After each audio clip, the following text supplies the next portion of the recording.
Coaching in Session, your exclusive destination for unparalleled personal and professional growth. With your host, Michael Rearden. Whether you choose to live within limits or break free, your mindset journey begins here. I think of where many people are in their life today. It's going to be maybe not exactly where they will like to be. Most people will like a different situation or circumstance. Maybe they want more money. Maybe they want better love or better relationships. Maybe they just want to be appreciated more because the people around them don't see their worth, or maybe even their potential. However, when we are in these situations, sometimes we develop a numbness to it. We develop a mindset that we take ownership of where we are. Now, this ownership is not something you want.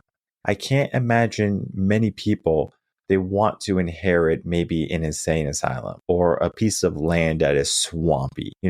Yeah, sure, you got some land, maybe you could sell it for a couple of dollars. You have a building you can tear down for some resources, or you can use the land, but that is haunted or something. I mean, you can go down the road of the things that are wrong with it, and it could be better, but you could make the best out of it. But there is another side, and we don't inherit things, but we attain things. So at some point, we inherit our life, right, from our current situation, right? Because when we're young, we really can't fight the battles that we need to fight. We can't say, okay, I'm 6 months old. Let me go get a bottle because I'm hungry. Let me go outside because I want to play. Let me, take a bath because I'm dirty. We need someone to help us, right? And so we have our parents or someone who loves us or a guardian figure that's going to help us through those times. And eventually, at some point, we develop our own situation. We are adults, and maybe we fall into a 9-to-5. Maybe we fall into the corporate ladder scheme of work, or maybe we are just someone who wants to be carefree and kind of be a hippie on the road and just be a nomad, right? And we can be digital nomads and we can do remote work and travel the world. But the reality is, most people, they settle for the life that they have. At some point, you might have had the opportunity for something great. Maybe you took it, maybe you didn't. But there is a hidden cost that many people don't understand is happening. It's very similar to someone who is getting a credit card, right? They might say, oh, credit card, like I have all this money that I can use, but it's literally borrowed money and you have to pay an interest. So you say, let's say 20%. Let's say you buy something for $1,000 and you have a 20% interest and you don't pay it off that month. You have to pay $200 more. This might not seem like a big deal for some people, but for some people it can be everything, right? It can put them in a hole. Every single day could be, or every single month at least, can be that $200 hole because you're not taking action, right? Because you're thinking that you could just borrow the $1,000 versus let's figure out how we can attain this $1,000. And all of this is a metaphor for how people can get rid of a mindset that's just good enough. And the good enough mindset is going to be the conversation today. We have this article here, The Hidden Cost of Settling in Life, How to Break Free from the Good Enough Mindset. And it talks about how people become victims. And I can't stress this enough, credit card debt is typically someone not understanding it, or people not understanding their situation or their lifestyle. And they fall into this and they become, in a sense, victims of the credit card company, right? So they have to spend all this money on their interest, not the principal. The same thing with their homes, right? You're paying for the first 8 years, if you get a 30-year mortgage or something along those lines, on interest. So you're not even paying down the principal of the home. People, they think they have to have a house. They think they have to have all of these nice cars or these nice clothes. And the reality is you get to choose exactly what you want in life. But most people, they just kind of settle for what is the norm or what they think is allotted for them. And I can't tell you how many people they fall into this idea of circumstance. They say, well, this is my circumstance. This is who I am. They don't develop any goals or any purpose that are going to help them move forward in life. We just have to give ourselves a simple mindset that good enough is not good enough, that we demand more. I want you to demand more out of life and yourself. And when you start to do that, imagine what can happen. Imagine the things that can be allotted for you. What would happen if we went to the buffet and I say you can only get 3 items instead of, hey, let's go to the buffet and you can get as much as you want? That can be life. You can get as much or as little as you want. You don't have to settle for 3 items. You can settle for as many items as you want. And this is the possibilities, right? We don't need just good enough. We're not capped at any point or anything in life. We get to choose. Now, we do have a set amount of time on this planet and in this life, and it's up to us if we want to use that time and utilize it properly for developing a purpose or fulfilling a mission or, reaching our destiny. All of these ideas and mindsets are basically saying we know that we can do more. We don't have to accept what was given to us. We get to choose what is ours.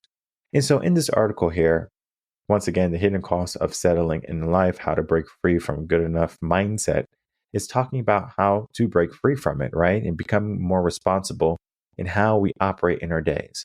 And I have a 5-step process here, right? Number 1, radical honesty. 2, shift your standard. 3, commit to the movement. 4, surround yourself with growth. And 5, stop waiting for the right time. Now, all of these are going to be a proponent to how you can get out of this mindset. But we do have to look at the inception of this mindset before we can even begin to look at how we get rid of this mindset. Now, this mindset is a mindset that was given to us. It was not a mindset that we were born with.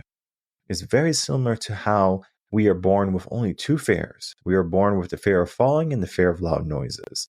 We are not born with the fear of public speaking or the fear of snakes or spiders or the fear of heights, right? I guess maybe the fear of falling could be the fear of heights. But if you take a baby and you raise them up over the ledge, they're not going to be afraid of that ledge. If you drop them, they're going to start to feel fear, right? Because now their brain understands something is going on, something is wrong, and it can't protect itself because they don't have the ability to. So we know that we have gone from 2 fears to multiple fears. I'm afraid of rejection. I'm afraid of trying. I'm afraid of being ridiculed. I'm afraid of making a mistake. I mean, we can go down the list of fears that people have today that are irrelevant to the fears that they were born with. So at some point, they develop these fears. We have to ask ourselves, are we developing things that are beneficial to us? Now, of course, right? It is nice to have a fear of snakes if you're like, hey, I don't want to be bothering snakes anymore. But if you are a snake handler, do you think that fear of snakes is going to help you in your job? Now, there's a difference between the fear of something and then looking at something as being respectful to it, right? The trainers and the handlers of snakes, for example, they respect that snake. They don't fear that snake, right? They respect that snake for what it can potentially do. They could bite them. It can end their life. So they have to respect the snake and they have to treat that snake with respect. And they have to say, okay, I am aware of what the snake can do.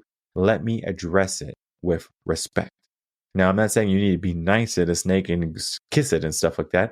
It's just the idea of we respect what it is capable of.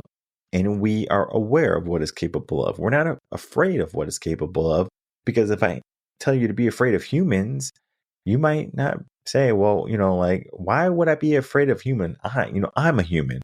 But yeah, we can look at people who have murdered people, people who have harmed people, people who have, been in DUIs and have destroyed families. I mean, that's done by people, right? We can look at people who, write hate letters to, children in schools and bullying kids and things like that. That's not nice. It's not nice. It doesn't feel good, but that's human, right?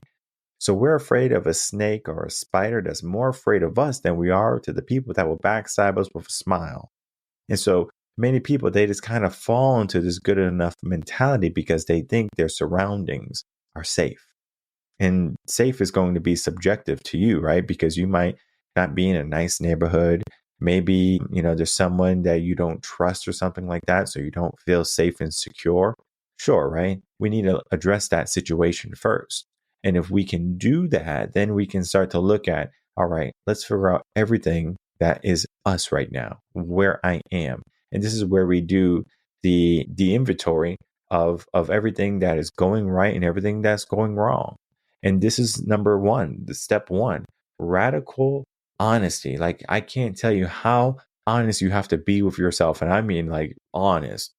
If you're not showing up, why you're not showing up, right? It could be in anything. It could be in your business, your relationships, the gym, physical fitness, mindset, whatever it be, why you're not showing up. What is going to be the thing that you're doing that's sabotaging your success? Is that simple. You have to be honest. I remember when I was being honest with myself for the first time, it was, I guess for lack of better words, an emotional journey. It was like, I can't believe that I'm doing this to myself. Because if someone did it to me, I would feel the same way. I would feel like, depressed. Like, whoa, like, I can't believe this person betrayed me. Like, imagine if you're in a relationship and someone, sleeps with someone else. That's a betrayal. Right now, basically, you are sleeping with failure. You are sleeping with good enough. You are sleeping with this quiet acceptance of your circumstance versus, success was right there, right? That bride, that groom, your ideal relationship, that success, that idea was there for you. And you're over here sleeping around with, these hobos and these, these, people who are not going to bring about anything for you, right? This idea is there, right? So you have to be honest. You have to ask yourself, why are you doing this? You're going to find so much about yourself. Maybe find yourself almost debilitated by how much work you have to do. And when that happens, it's very simple, right? This is the easy fix here. You just have to say, what is the smallest step I can do that I will always do? And I'm going to do that consistently until I can add another step. It is that simple. Now, if you get a coach, right, you can reach out to us, revenconcepts.com. We can help you on those steps and on that journey. And when you're ready to make that next step, we do it together. But if you are a person that wants to do it yourself, let's figure that out too, right? You have to figure out what is the smallest step that you're going to take every single day or every single week or every single month or every single year that you are going to do with 100% probability. You're not going to sometimes do it. You are always going to do it. Yes, always going to do it. Whatever that is, right? Be honest with yourself. What can you do always? Well, we can always wake up, typically, right? Unless we're dead and we're not worried about any of the problems or progress we have to make. We're not worried about steps 2 to 5 anymore. But if we have life, right, we have the potential for growth. And we have to be honest what that growth means. Maybe there's something that needs to be changed, our diet, our lifestyle, the people we keep around us. And we're going to get to that in a minute.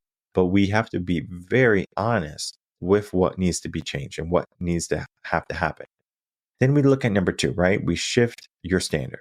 Now, the standard is going to be maybe you are, dating a bunch of, deadbeat people, right? Deadbeat guys or deadbeat girls, they are very toxic. They don't bring about anything good in your relationships or anything good in your life. You are going to raise the standard. You're going to say, you are going to raise the standard. You are going to say, I want a guy or a girl that's going to treat me well, right? That's the standard. You are not going to have someone who's belittling you every single day. You're just going to allow it. The same thing is true as you're not going to allow people to spit in your face and just say, they're spitting in my face again, right? You're going to get mad. You're going to get angry. You're going to detest it because that's not okay. So you need to raise your standard for the things that are not okay. Just because they're not spitting in your face figuratively doesn't mean they're not doing it mentally. Doesn't mean that you're not doing it to yourself. So you need to raise the standard for whatever that may be. Because maybe you're outside living in a box and you're like, this is the standard. No, that does not have to be the standard. That does not have to be the goal. You get to choose what your goal is going to be. You get to raise the bar or you get to remain at the same spot you are. Typically, people don't want to lower the bar. But again, different situations for different folks. So figure out that standard and begin to raise it. Then we get into 3, right? Commit to the movement. Now, this is going to be the most challenging part because most people, when they commit, they get a boost of motivation. I'm motivated. I want to do this, and maybe you do it for a period of time. But the issue is not that you are not going to do it for a period of time, but the fact that you're not is going to be consistent to it, right? You are not going to be consistent to do something long enough to see the results. Because if we are living in good enough right now, so let's say good enough. We have a 9 to 5 job. We're making $50,000 a year, and our bills are barely being paid, and we're not keeping up with inflation. We have no savings. So there's kind of a dire strait there, right? We know that things are going to start to fall apart in a couple of years if we don't make some changes. So even though it's good enough right now, like we're barely scraping by, it is not good enough, right? We give ourselves that mindset that it's not good enough. And this is not to say that we're not appreciative to what we have, but we are hungry for more. I think of what Les Brown says. He goes, you got to be hungry. You got to be hungry. And the idea of hungry doesn't mean you are hungry. You always want to go to the buffet. It means that you have to want more. You have to want more. People who are hungry, they will eat until they're full. But if you're not hungry, you won't eat at all. And so what will happen is when you are hungry, the only thing left to eat are going to be the scraps that people left because all the hungry people got it first. And this is where so many people, they fall victim to this mentality of the high achievers, the top 10 to 20% of people are, these like miraculous people, and they need to give us some of their money. That is not the reality. The reality is you are not showing up in your day because you accepted good enough and they didn't. So you need to accept the most of yourself, not the least of yourself. Then we get into the idea of 4, right? We surround ourselves with growth. This can be challenging, especially if you have people right now in your life that are accepting good enough, because it is difficult to kind of just uproot yourself. You know what happens to a tree if you try to relocate it? In the beginning, the leaves are going to kind of, be drooping a little bit while the roots are trying to acclimate and everything. But, at some point you can, regain your footing, right? That tree can regain its footing and it can begin to live and thrive again.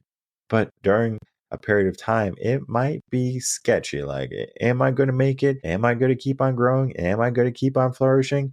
We had to move. We had to get, like uplift our roots. The uncertainty there can cause many people to say, like we can just kind of stay here and make the best of our situation. But not everyone in the world is going to want to get rid of their good enough mentality. Not everyone is going to want to change their circumstances. Not everyone's going to want to step into challenge and to fail so they can succeed eventually. Some people are just going to accept quietly the burdens of life that they were given versus the blessings that they can attain. If you surround yourself with people who are looking for goodness, that are hungry for more, that are motivated and are disciplined, then you are going to naturally fall into that as well. It's very similar to how if someone is sick next to you and they're coughing, coughing, coughing, eventually, if you're not healthy or if they cough enough and they're not covering their mouth or whatever, you are going to get sick as well. This is not 100% guarantee that you'll get sick, but the probability goes up drastically. And the same thing is true with the probability of you being successful versus someone else not being successful if you hang around a bunch of deadbeats. Let's say you hang around a bunch of people who do drugs and drink alcohol and smoke, all day long. You might say, well, this is nice, even though like I want something different, but like everyone else is doing it, so it's okay for me to do it, right? So this is fine. But maybe there's one person in that crowd that says, I'm going to change. This could be more difficult to change, especially if you're a person that's committed to those friendships, right? Because at some point, the conversation is going to be like, hey, what's happening? Like, you changed. And the reality is they stay the same. So that you can either stay the same or you can change. And I would rather you change into something better, to the better version of yourself or to what you can become, rather than just remaining where you are, right? And not changing. Most people who say this is good enough don't change. We need to change. We need to evolve if we want something good or better in our life. Then we get into our last step, right? We stop waiting for the right time. How many times you say you're going to do something at a certain date? I have a rule. If I say I'm going to do something, right? So maybe I'm supposed to do something like clean the house, right? I'm supposed to clean the house. Oh, I'll do it tomorrow, right? The house is dirty, right? There's toys everywhere, the dog hair everywhere or something. And I might say, I'm going to do it tomorrow. You know what I would do? I would say, no, I'm going to do it today. I remember when I was living in my apartment still, I didn't have a house. One time it was like I had some dishes in the sink and it was like only like 2 dishes. And I have a rule for not leaving dishes in the sink before you go to bed, right? Because then there's more things that you have to think about in the morning, right? If you wake up and everything is clean, everything is good, you don't have to think about anything. So I was like, it was like, I don't know, almost 12 o'clock at night. And I'm like in bed, ready to go to sleep. And I'm like, oh, wait, there's 2 dishes. I was like, oh, I'll do it tomorrow. And I said, I'm not going to do it tomorrow. I'm going to get up and I'm going to do those dishes today. You know what else I did? I vacuumed, I cleaned, I did everything that I shouldn't have been doing at 12 o'clock. But then I think of my mom. My mom's Puerto Rican. For some reason, Puerto Ricans like cleaning at night. And so I remember it was my mom just vacuuming at night and cleaning and, doing all these things at night. And you have to ask yourself, why don't you do it in the day? And now I can see like, hey, it is better to do the things when you don't maybe want to do them, or maybe they're not at the ideal time, but you set yourself up so much better for the next day. And so I think of that potential where we can, stop waiting for the right time for things and we start doing things now. So whatever that may be, maybe you need a new job. Maybe you need a new relationship, right? Don't wait for the right time. Don't wait until, after tax season or something, or don't wait for, a new relationship to come your way or a new job your way, right? Like we can try to give ourselves the best situation, the ideal situation for ourselves. But the reality is there can always be something better. I think of a house. You might have bought your dream house, but if you give it yourself long enough, eventually you're going to think of something else you want to have in your house. Maybe you wanted a sauna. Maybe you wanted to put a cold plunge, but I know they have the portable ones now. But maybe you wanted a built-in, right? You wanted a steam shower. Maybe you want an island in the kitchen. Maybe you want this big range oven or something like that. Maybe you want an outdoor kitchen, right? There's many things that you can want. Maybe you need more bedrooms, right? Your family's growing or something along those lines. We can give ourselves this idea of all the things that we would want even after having our dream home. Maybe we have our dream relationship, our dream guy or our dream girl. And all of a sudden, you know what? We found someone else and they're also great. And so you're like, whoa, look at this person. This person is great. Or this person makes my person seem insignificant. We can wait for the right moment for love. We can wait for the right moment for family. But the reality is there is no right moment. We're always going to be thinking in the terms of it could be better. Now, this is all mindset work, but we do have to look at everything that we have talked about in a whole. Again, being honest with ourselves, looking at our standards and shifting them, committing to the movement and to the goals that we would like to accomplish, right? We surround ourselves with people who are going to help us with that goal. And then lastly, we stop waiting for the right time. This is going to be maybe the magic formula for most people. But even with all of these guideposts and all of these guidelines, it's not going to be 100% guaranteed, because there's a 50% chance that you are either going to do it or you're not going to do it. It's either or. Some people will step into this. Some people might go down the list and they might make it to number 3 or something like that, but then they surround themselves with the same people, the same habits, and sure enough, they fall into the same routines. And they look at the mindset of good enough as being, well, this is familiar, this is regular. And I can't tell you how many people they fall back into what's comfortable. I think of like when I was typing, like in typing class in high school. It feels so comfortable to look at the keyboard when you're typing. So you're, looking at the keyboard and you're like, okay, I see all my letters and things like that. But guess what? If you're trying to transcribe things or write things from another piece of paper, you better be looking at that piece of paper, and your fingers need to be operating by themselves, because if you're going back and forth, it takes away so much time. And so the words per minute that you could possibly do, maybe like 112 or 120, is now going to be 60 or maybe 65, right? Insignificant. We need to see some level of growth and progress in our days. And if we are just going to operate on that low words per minute, that is going to be the mindset of how we are operating in our day. And so when we look at this article again, the hidden cost of settling in life, how to break free from the good enough mindset and then evolve into a mindset that doesn't accept just good enough, but so much more. Now, this is going to be a list of steps that you can take, and it's going to lead to a lot of mindsets, emotions that you have to be deliberate in your life today. It is not something where you can just say, all right, where am I looking at my life for being just good enough?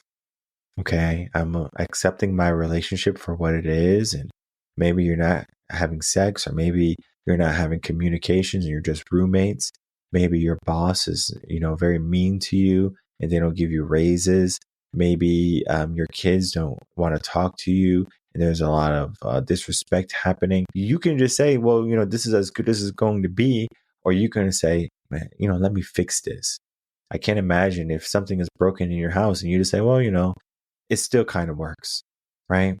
But it could be so much better, right? Imagine if you had a freezer and it kind of kept things cool, right? No, you want ice cream to be, ice cream, not, like a creamy mess, right? You want something where it is exactly how it should be, not something that could possibly be better. So the ice cream should be the best ice cream you had ever.